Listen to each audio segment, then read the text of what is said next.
Hello friends, welcome to food magic Bangla. আজকের পর্বে নিয়ে এসেছি খুবই টেস্টি একটা নুডলসের রেসিপি।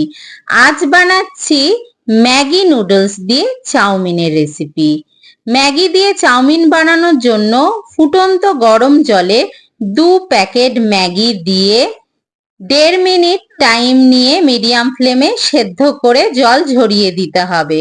যদি সঙ্গে সঙ্গে রান্না করেন তাহলে জাস্ট জলটাকে ঝরিয়ে নিলেই হবে, আর পরে যদি রান্না করেন জল ঝরিয়ে ওপর থেকে ঠান্ডা জল ঢেলে একটু তেল মাখিয়ে রাখতে হবে।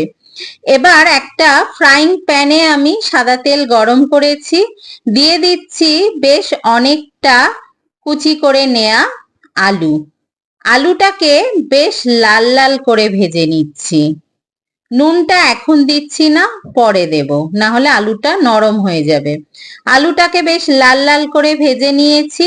এবার এর মধ্যে দিয়ে দিচ্ছি পেঁয়াজ কুচি, কাঁচা লঙ্কা কুচি, টমেটো কুচি আর অল্প একটু নুন দেব, কারণ ম্যাগির টেস্ট মেকার যে মশলা থাকে তাতেও নুন থাকে, তাই নুনটা কম দেওয়ারই চেষ্টা করবেন। নুন দিয়ে আরেকটু ভালো করে ভেজে নিলাম। এখন পেঁয়াজ টমেটো সবকিছু ভাজা হয়ে গেছে। ম্যাগির যে টেস্ট মেকার মশলা ছিল 2 প্যাকেট দিয়ে দিলাম। সমস্ত কিছুকে মিশিয়ে একপাশে করে একটা ডিম ভেঙে দিয়ে ভুজি বানিয়ে আলুর সাথে মিশিয়ে নিলাম। এবার এর মধ্যে দিয়ে দিচ্ছি আগের থেকে সেদ্ধ করে রাখা ম্যাগি নুডলসটা, আর সামান্য একটুখানি নুন দিলাম, গোলমরিচের গুঁড়ো দিলাম 1/2 টিস্পুন, আর সামান্য একটুখানি চিনি দিতে ভুলবেন না, ভালো টেস্ট হয়, তবে বেশি না। এবার সমস্ত কিছুকে মিশিয়ে হাই ফ্লেমে 2-1 মিনিট নাড়াচাড়া করে নিয়ে নামিয়ে নিন। এটা ঠান্ডা হওয়ার পরেও কিন্তু স্টিকি হয় না, আর টেস্টটা কিন্তু অসাধারণ হয়।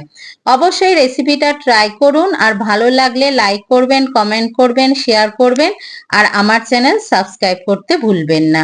দেখা হবে আবার পরের রেসিপির সাথে। বাই।